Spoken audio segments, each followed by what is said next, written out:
Hello, this is Africa Investing Stories. It's my solo podcast, my first one. It's about investment, and I am your host, Simon Rushton. Now, for those who don't know, I lived in Kenya for some considerable time, and these solo podcasts will be me telling you the stories, the many incidents and enlightening experiences I've had during that time.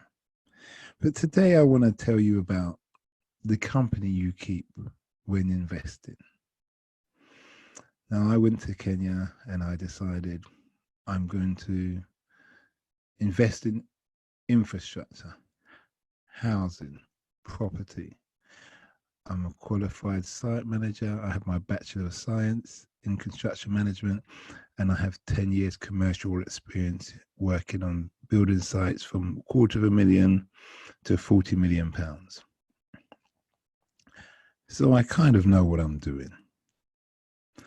Anyway, I was in Kenya and I was introduced to a guy, an architect. Let's call him Joe. And Joe decides one day that he wants me to come with him to a place called Samburu.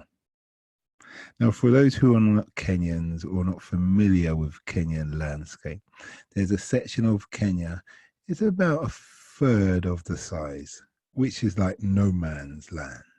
You've got nomads, you've got kind of, you could call them warlords, you've got bandits.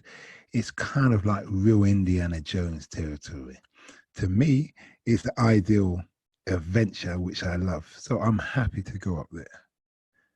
But nobody told me this place was like that. So this Joe has decided he wants me to come with him to this place, Samburu. He wants me to come with him because his client has a hotel and he is of that tribe, Samburu. And he has a hotel up there and he wants to build another one. So early hours of the morning, we get in this nice 4x4. It's worth 5 or 6 million Kenya shillings, which is like $60,000. Yeah, it's usually 1 million to 1 million to shillings to $10,000. So that's a fair ratio. Anyway, so we're getting in the car. I'm in the passenger seat as a navigator. My friend is driving, and this guy's sitting in the back. Now, Joe has told me that you're going to see the real desert of Africa. And, it's really going to be fascinating. Keep in mind, I've been in the military for some time. So I've seen enough of the world, not all, but I've seen a good percentage of different kind of landscapes. So anyway, we start off this journey early hours of the morning. We're driving along this long tarmac road. It's actually quite nice and smooth because the Turkish has just finished laying it. But then suddenly the road goes into gravel. But because we've got this latest 4x4 SUV for you Yankees out there, you've got these big special tires and the ride's a bit rough, but you're still kind of gliding. Over to the left and over to the right is desert. I mean, it's kind of flat, like really flat, but it's got these big kind of gravel, whether they're limestone or whatever stones. And it goes on for miles, as far as the eye can see. And in the distance, these mountains pop up out the ground in a far distance either side and just peak the sky. And the sky is really clear sky blue, not a cloud in the sky. The sun is beating down.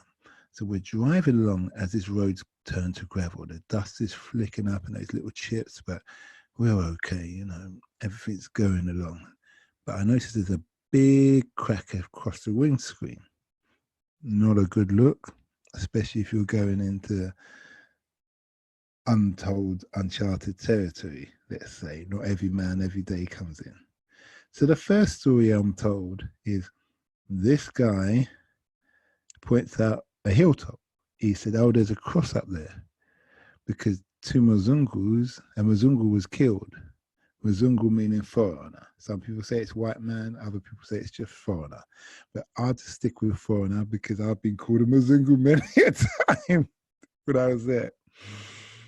So they said, yes, he was killed by, you could say, some locals, some nomads, some people who came over from Sudan or then was it Uganda or something like that. But it's a whole mix because the tribes fight amongst themselves at times, and then you have different tribes, different countries, and you have bandits. So it's all a real big kind of adventure and concoction. And what I was told, what the Kenyan government does is just give the local tribes weapons to kind of police themselves and protect the border, because it's much more easier than rather getting involved yourself, because when the tribes start fighting, you can't really split them up. They're just going at it, and it's usually over a cow's been stolen because another man wants to marry some women. He hasn't got any cows, so he goes and kills another man and takes some cows. And I like this stuff. I really, really like this stuff because it's like back to basics, the strongest man wins and all that kind of real macho, yeah, prove yourself to get the woman kind of thing. Right down my alley. But anyway, back to the story. So we're driving along.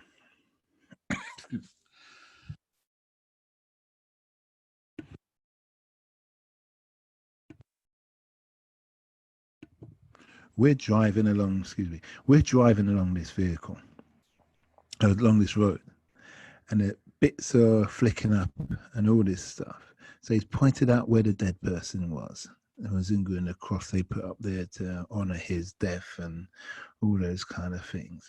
And as we're going by, I'm seeing these vehicles go by. These kind of, they're like a coach for what we'd call in England. It's like a coach, but it's like souped up with these really big off-wheel roads that look like they're really, really hard to pop, and they can take a hammer in. Anyway, these coaches or buses, if you're Kenyan, are flying past us. Now, keep in mind, we're probably doing 60, 70, but these buses are flying past us so fast, it looks like they're levitating. But anyway, as we're going further on, we don't really see any buses. So, okay. And then I saw this caravan of camels in the distance. And then I saw these caravan of camels in the distance. It must be 100 to 150 camels walking along this gravel path by themselves. And if anybody's seen camels in real life, they have this kind of diva kind of, excuse the term, but shit don't stink attitude. So they walk and they move their head and like, So I said to my friend, stop the car, let me get out, take a picture of me with these camels. But the camels were all like a good 100-meter plus away. But they're kind of walking kind of single file, kind of paired up a bit. And as they were walking closer, you got this good picture of it's like a real scenic with the camels and the desert and the mountains that peak the sky, and the sun was blazing down, and it's like something like Lance of Olivier kind of thing, if I said that right. Kind of scene. So as he's taking more and more photos, I think, all right, let me get back in the car now. And the camels come up closer, and suddenly out of the camels popped out this man, and he's Somali. I think they call him Somali Kenyans. So basically, reason why they call Somali Kenyans is they're Somalians who live in Kenya, but originally, if you go back in history, it was actually their land. The British got conquered by the Ethiopians. They wiped out a whole battalion, the Ethiopians of the British. So the British formed Kenya out of Somalia, Tanzania, and some other, I think Uganda. but they weren't even countries themselves then. They just formed it as a whole to kind of create some borderline to protect themselves. You know, it's all tribes and all the other things. But anyway, so this man, he's Somali looking, he's got his little beard, he's tall, he's got a big staff like Moses with a big notch on the end where you can see kind of whack some people, whack the camels. So he wasn't happy, and he came out and he kind of swinging his star, blah, blah, blah, blah, wazungo, blah, blah, blah, all this kind of thing. So my friend said, just gave him some money. Suddenly his whole demeanor changed, and he decided I'm his best friend. Therefore, I should get a hug. And he starts to play with my beard. So I'm kind of not sure what to do, because I don't want to piss off the man who might kill me and leave me in the desert. So my friend starts to take photos, and the man's really happy. But the camels keep on walking on, because they ain't stopping for nobody.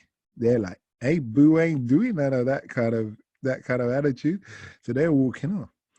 So as we come to the rear of the camels are coming up to us, out pops this other man, but he's got an AK-47. It's an assault rifle, for those who don't know, Russian made. And it's very reliable, probably the most reliable rifle there's ever been made to man. And he's not happy. He's got the old DPM jacket, like the kind of Bin Laden wore, the old British style. He's got some boots, and I can't remember what kind of trousers he's wearing, but his eyes are red. It's like they're really, really red, and he's got kind of some big beard and kind of short hair. And he's not happy. And the first thing he done is swinging his weapon, pointing at us, shouting, blah, blah, blah, all this kind of thing. So I'm thinking, this isn't going to end nicely. I'm waiting for my friend to give him some money, but he doesn't. I don't know why, but he doesn't. So I think, well, it's time to go. So I go to get in the car. I said, Joe, time to go, get in the car. Joe looks like he wants to have a debate with him. I'm sitting in the car. The owner of the hotel sitting in the back. So he winds down the window. So he's leaning forward to talk to this man. Well, this man is swinging his weapon, getting ready to raise his weapon to like he's going to spray the car. I'm in the car, and this car ain't bulletproof. So I'm not really looking at it. So I'm shouting at Joe, Joe, get in the car. It's time to go. Yeah. Joe finally gets in the car. So he starts to drive away slowly. I look at Joe. I said, Joe, you do realize AK-47 has an effective range of 300 to 400 meters, depending on the wind capability and many other little factors? Floor it. So he floors it. Now, later on, I found out that the guy in the back, yeah, well, first of all, just fast forward to another journey I took. This other journey I took, I met a medic, a nurse. He's a man, but he's a nurse. And he was saying how dealing with people in that area, you've got to be very careful, because they don't understand religion and they're not educated. So they'd rather kill you than argue with you if you upset them. It kind of sounds like some other groups of people I've met on this planet. He says, so when you're talking to, you have to look in their eyes and see how they're interpreting things. Because if you don't pay attention, it could be the end of you. Now, back to the car. As we're driving away, before we drove away, I said how the guy in the back was leaning forward as he went out the window. And I didn't know he was just about to kill him, because he assumed that this guy's going to start shooting at us. So he had some handgun of some sort. I didn't really notice what kind, but he was just had it cocked quietly. I was just going to lean out the window and go pop, pop. They kill him dead, and we drive off. But the funny thing was, as this man in the green jacket turned up, yeah, in the military jacket turned up and he's shouting, getting upset, my new best friend, the other Somali guy, ran off and left me. He went and joined in front of the camels. Yeah. But what I did learn from that is, if you're ever walking with camels, walk in between them, because they shade you from the sun. So you can walk in a midday hot sun like mad men and Englishmen, mad dogs and Englishmen, and you're okay. You're good to go because that's what they do. That's why you never see them until it's too late and they pop out on you, that kind of thing. So anyway, as you know, as you're aware, I'm still here today. So we got away. We finally get up to this place. And in the morning when we're in the hotel, we're getting ready to go. Joe turns around to me and says, I didn't think we'd make it, you know. I said, what are you talking about? He said, well, last week, a coach was going up there and it got stopped by some locals. And they got everybody off the bus. And everybody who wasn't Muslim, and couldn't say a certain prayer was killed. So I'm like, okay. And then I register. You brought me up here and you didn't tell me any of this? You didn't tell me nada, not one little thing. And then he has the audacity to turn around and said, that's why I asked you to come up here, because I knew you were ex-military, so you'd know what to do. I only know what to do or have some precautions if I know what's going on. But if I don't, I'm not much use. Prevention's better than cure. But what I learned from that is not everything that people offer you, you should take. Because everybody can have an ulterior motive. And unless you need to do something, sometimes it's better to keep your ass at home. But to be honest, me being me, I'll probably go out there again. Because I'm built like that. Because that's who I am. And I got some phenomenal pictures. They're on my Facebook. And I believe that Somali guy, the camels, is on one of these. Actually, it'll be on the front cover of this episode. Me and my best friend, who left me for dead when his mate turned up, or brother, or whatever he was. But that is just one of my little investor stories. It's not about money, obviously. It's just about understanding the culture, understanding the people, and seeing what they affect. Remember, this is just a real story that's happened. This is not all Kenyans, and it's not all Samburu's tribe. It's just a story that happened, and I'm telling you it. I hope this story was entertaining, and feel free to leave your comments in the bit below. There's a link for email comments that I will happily read. Please make it constructive. If you're not happy, don't just, anyway, I won't even get into all that. And feel free to follow us and like my social media pages. Sorry. Anyway, good night.